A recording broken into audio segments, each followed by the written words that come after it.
Tyler Ninja Blevins. Oh my God! Who is Ninja? So your name is Ninja? Yes. A lot of people call you the Michael Jordan of gaming. Right now, you're the biggest streamer in the world. You are one of the most popular streamers on the planet. Could you be the first $10 million a year gamer? Definitely. I think the most I've ever made in a month off of the creator code was like 5 mil. There's always a moment where everyone's supporting you and then something switches where everyone wants you to fail. Yes. Still massively impressive what Kai's doing. But all I had to do for mine was be amazing at Fortnite and play video games. No record got broken last night, except for mine. He's always backhanded complimented me, bro. I'm not joking when I tell you, dude. Like, I am like 90% talked, like everywhere. This whole old ninja stuff needs to stop. I don't know how many years I have left, dude. Like, I'm not joking when I say this. It could be 5. It could be 1.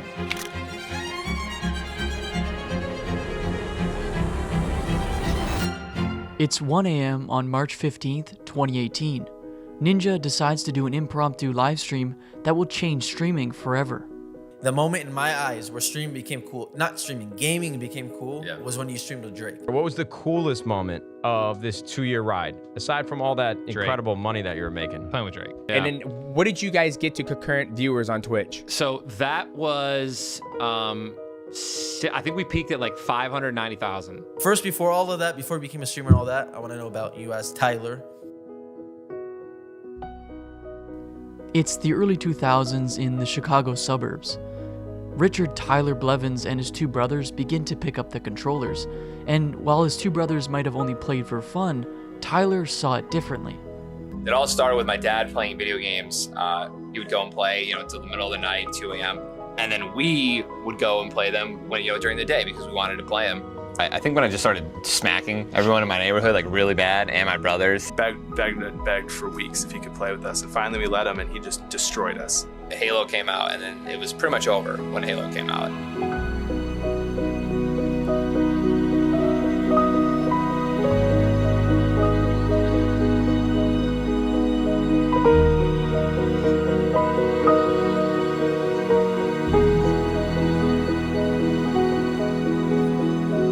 Halo 2 and Halo 3 were games that helped to truly pioneer the competitive scene for gaming, and Ninja wanted in. Like, I knew of MLG, right? I knew that it existed. I didn't know that you could go to these events. I think I was like 17 when I wanted to start actually going to these tournaments, and my mom was like, "You're not going into these tournaments. Like, if you do, your dad is coming with you to the first one." He began competing at a high level in Halo 3 and eventually Halo Reach, playing for esports teams such as Cloud9 and Team Liquid. And while he kept competing at a high level, he was introduced to a website called Justin TV. With Justin TV, you can watch, broadcast, and share live video and chat with other viewers. Justin TV would eventually spin off into Twitch, which was where Ninja truly shined. He showcased both his incredible skill and his personality.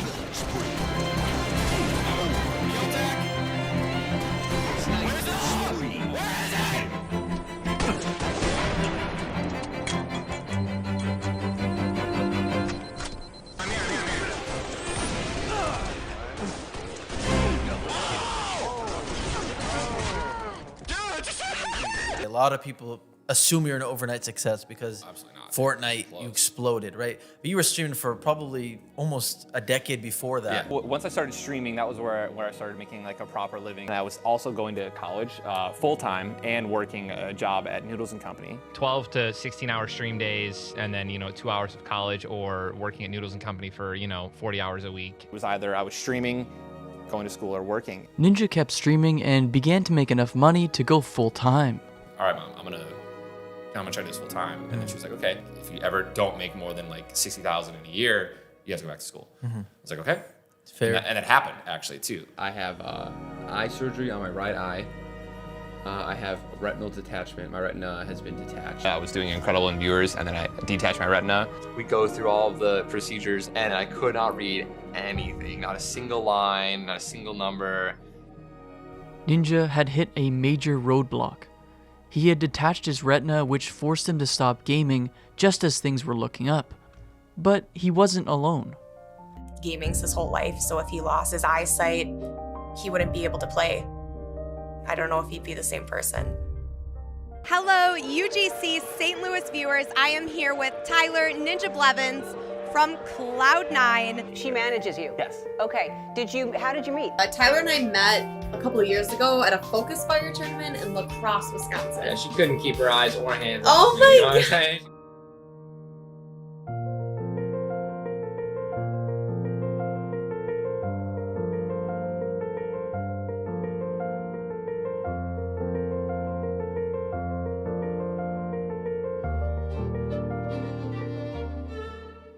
And while Ninja recovered from injury, his desire to return to streaming was through the roof. It's basically on Mondays I will do a morning stream, probably from 10 a.m. until 3:30, and then I'll come back and do a night stream on Monday. Stream all day Tuesday, Wednesday morning stream again. I'll stream on Wednesday, all day stream on Thursday, probably all day stream on Friday, and then maybe some streams on Saturday and Sunday, depending on Milady and if Jessica's like working and stuff like that. And as he made his return, he was introduced to a new type of game, the Battle Royale. Then I started playing the Battle Royale section of H1Z1, and then that's when I started to get fall in love with that style of game. Ninja began streaming a new type of game, all while perfecting his craft. He continued to play H1Z1's Battle Royale, but as that game struggled to innovate, a new game rolled into town. Pub Battlegrounds was an incredible game. They did, for in its time, that once the player base started to skyrocket, the servers kind of started to just take a huge dive, and then Fortnite comes out.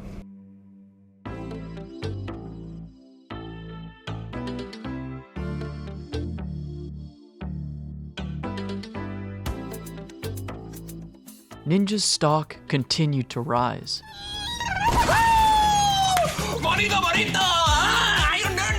He struck gold in the truest sense. As Fortnite carved its own path into the future, so did Ninja. Oh my god! You see, Fortnite at the time was what players wanted without them even knowing it. And as an already established streamer, Ninja decided to go full on into Fortnite. And streaming was still misunderstood at this time, until Fortnite hit the mainstream. I think that moment when you streamed with Drake, I swear if I feel like it overnight flipped. Yo, I've been watching your shit for a minute, man. It's crazy, man. Dude, thank you, man. Do I think that put me on the map everywhere else in pop culture and globally? 100%. It's not even a question. I genuinely think it was not talked about before that moment. As soon as Fortnite exploded, it needed a face, and that face was Ninja. Tyler Ninja Blevins, professional gamer Ninja on hand. What's up, guys? I'm Ninja, and we're doing a wired autocomplete. As other companies saw the potential that streaming had, they wanted in.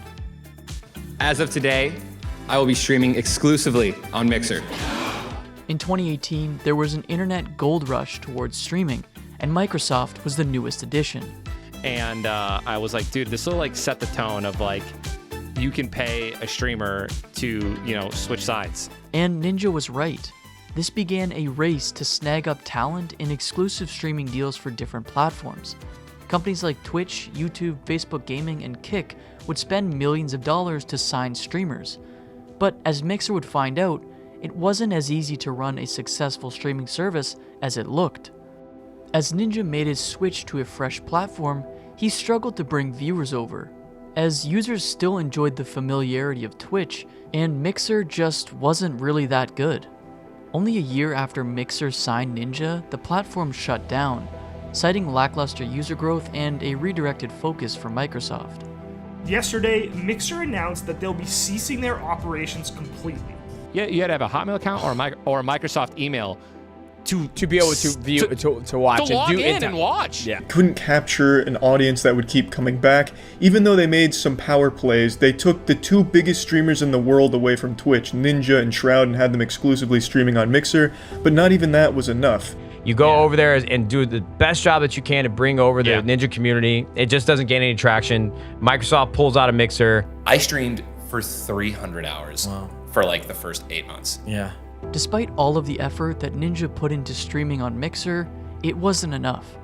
So now that this journey was over, Ninja had some decisions to make. The most followed Twitch channel and their streamer, that being Ninja, now back for the first time ever since he has left Mixer. And while this was unfolding, Ninja was about to receive something that would truly solidify his legacy in Fortnite.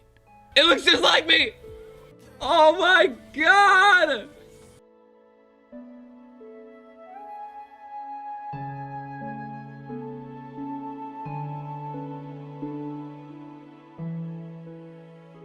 Ninja finally got his icon skin in the game.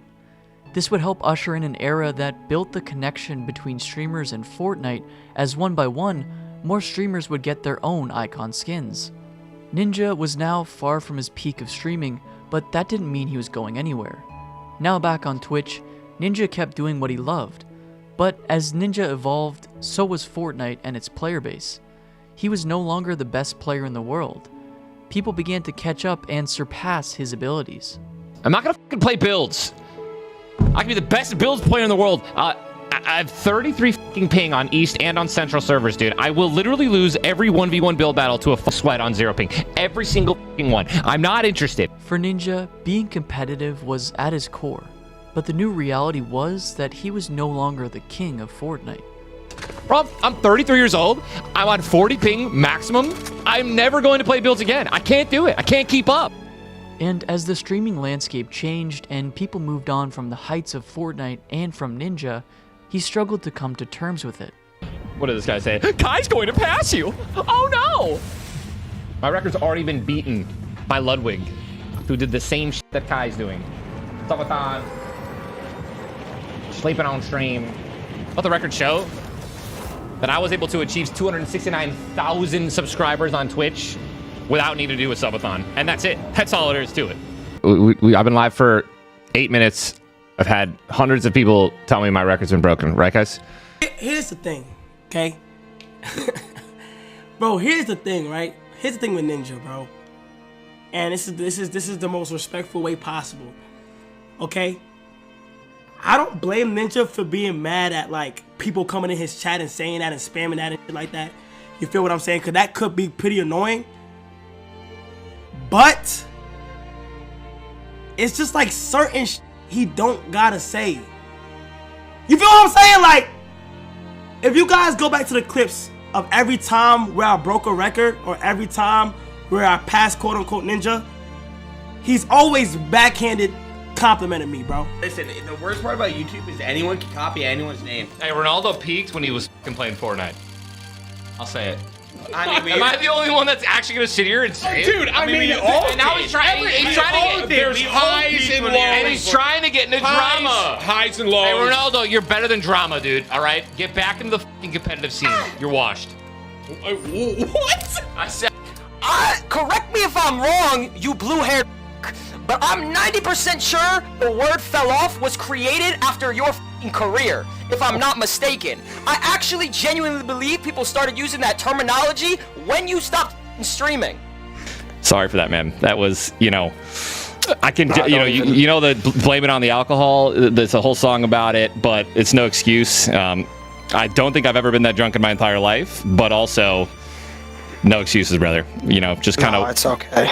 Just saw red for no reason and just kind of popped off. Maybe I needed it though. I even tried texting like Tim and I just want to play with my friends, bro. I don't game besides my Final Fantasy buddies, who I love so much, and I don't even know where I would be at mentally if I didn't have them and if I didn't have that private server that I play on. Like, I don't play with my friends off stream. But like, yeah, there were times obviously where I'm just like, if I didn't have Jess, dude, I probably would have. Really? I don't even know what would happen. Through the highs and lows of Ninja's career, as someone who has grown up competing and being the best in the world, when life inevitably changes and your star begins to dim, the most important thing to remember is that you're still human. And while Ninja's peak may be in the rearview mirror, that doesn't mean he needs to fade into obscurity. Ninja will forever be remembered as someone who helped shape Fortnite and streaming, and who built a massive legacy that he should be proud to leave behind. These last 10 years, 9 years of streaming has been a journey. It's been an incredible journey.